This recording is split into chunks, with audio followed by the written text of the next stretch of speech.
Caríssimos irmãos, caríssimas irmãs, no dia 1º de julho de 1984, Dom Luizinho foi ordenado bispo na Catedral de Apucarana por Dom Domingos Wisniewski, segundo bispo da nossa diocese. Dom Luizinho, como já foi falado várias vezes, celebra hoje 40 anos de ordenação episcopal. E há exatamente 30 anos, 31 de julho de 1994, depois de ter vivido 8 anos aqui em Santa Fé, eu recolhi as minhas coisas e parti para Apucarana, onde tomei posse do ofício de pároco da catedral.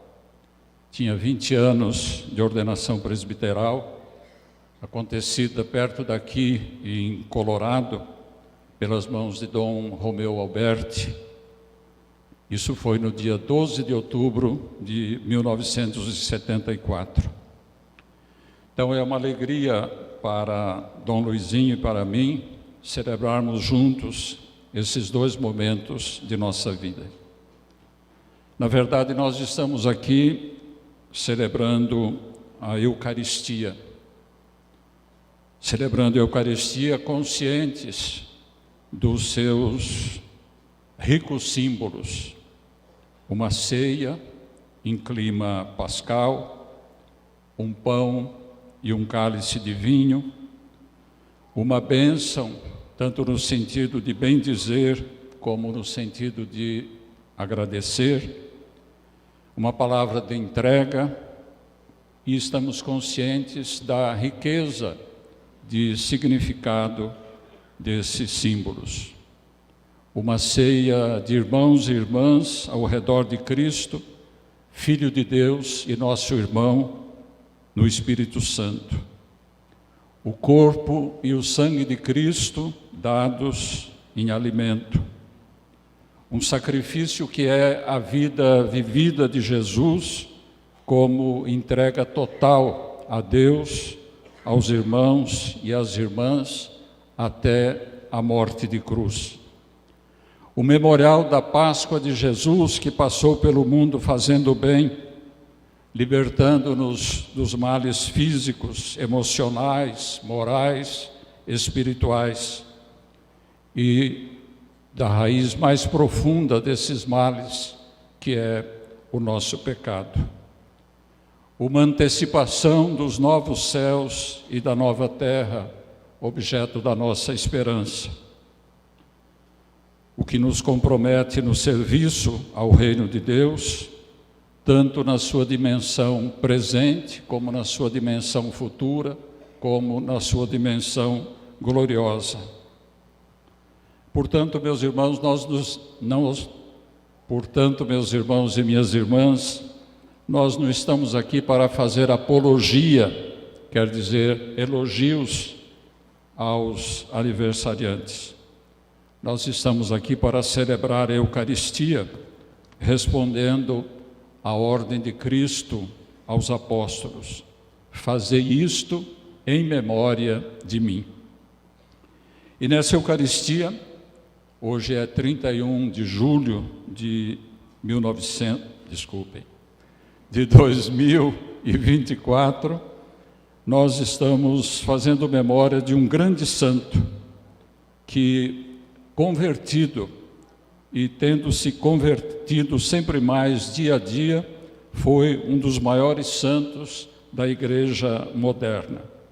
Esse santo se chama Santo Inácio de Loyola, que marcou a minha infância pelas proximidades da redução jesuítica de Nossa Senhora de Loreto, em Itaguajé, e da redução de Santo Inácio Mini, aqui perto de nós, em Santo Inácio.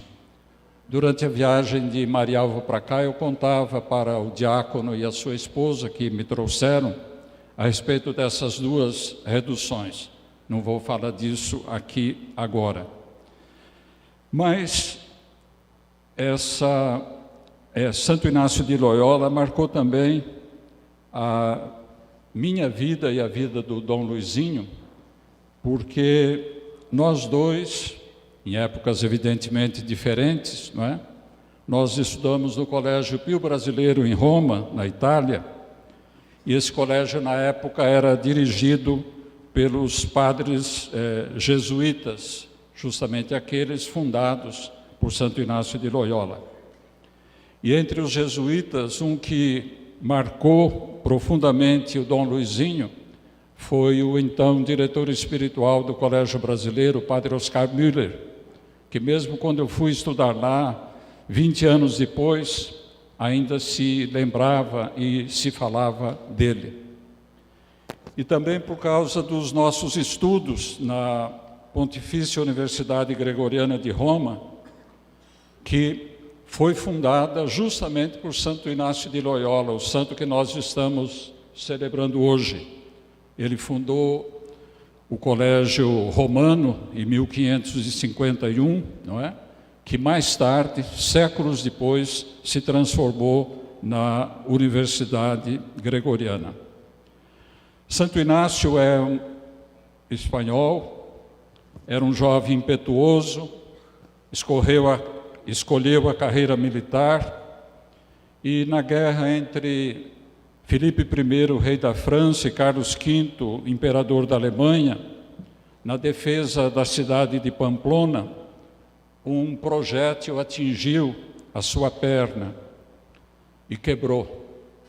Ele passou valentemente por terríveis cirurgias para recuperá-la. Imagine, sem anestesia, com os instrumentos da época, né? Fez uma primeira operação, não deu certo, fez uma segunda, e ele aguentou tudo isso, se recuperou. Durante a convalescença, caiu nas mãos dele duas obras que marcaram a sua vida, uma vida de Cristo e uma chamada Legenda Áurea, que é uma coleção de vida de santos. E Inácio de Loyola foi então marcado por essas duas leituras, a leitura da vida de Cristo e a leitura da Legenda Áurea. Ele foi atraído de tal forma que sentiu o desejo de segui-los. E nesses momentos, como ele escreverá mais tarde, ele experimentava uma paz e uma alegria muito grandes, nunca sentidas antes. Depois de uma longa reflexão, ele tomou a decisão de servir não mais a um rei desse mundo, mas, como tinham feito dois grandes missionários que ele admirava muito, São Domingos de Gusmão e São Francisco de Assis, ele abandonou tudo para seguir Jesus e para anunciar Jesus. Ele sentiu o desejo de segui-los e nesses momentos, como eu dizia, ele sentia uma alegria muito grande que ele nunca tinha sentido antes.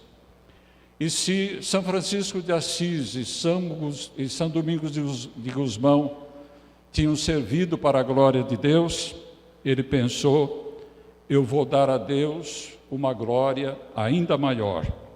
Por isso, a expressão para a maior glória de Deus se tornou o lema da sua vida, o lema da vida de Santo Inácio de Loyola.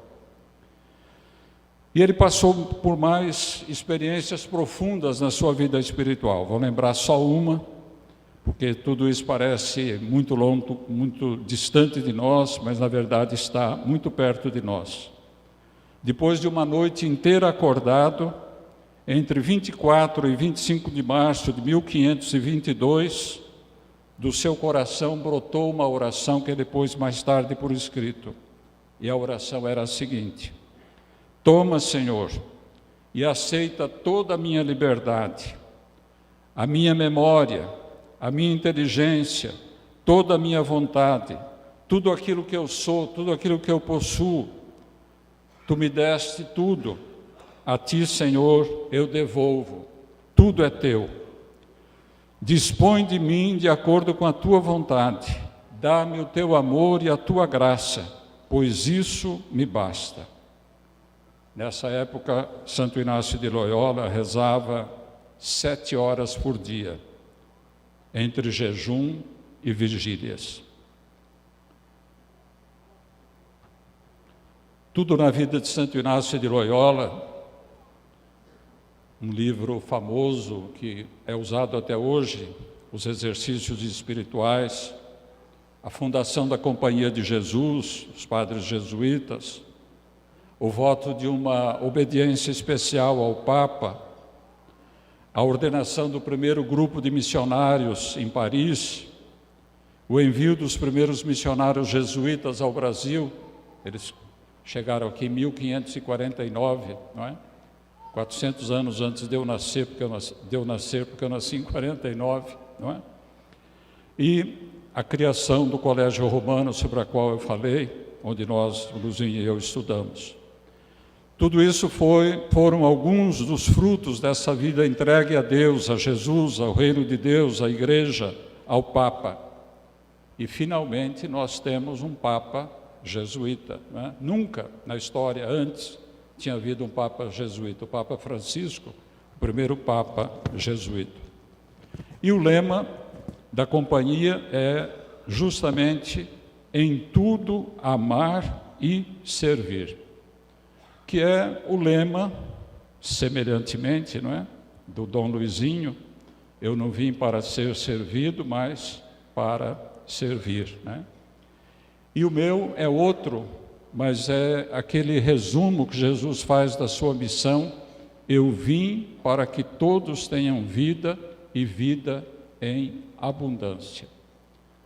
É claro que nem eu nem ele vivemos de forma perfeita, nem a nossa consagração a Jesus, nem a nossa entrega ao reino de Deus, nem os lemas que, de certa maneira, orientam a nossa vida.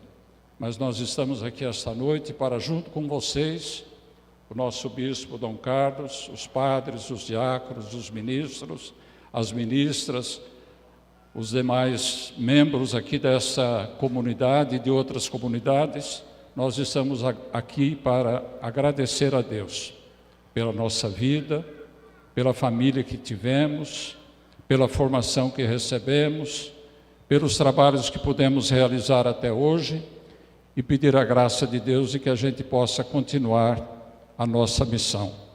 O Dom Luizinho, de maneira humilde, simples, afetuosa, não é? Servindo, mas não buscando ser servido. E que eu possa continuar também fazendo minha uma parte da missão de Jesus, que todos tenham vida e vida em abundância. Louvado seja nosso Senhor Jesus Cristo. Para sempre seja louvado.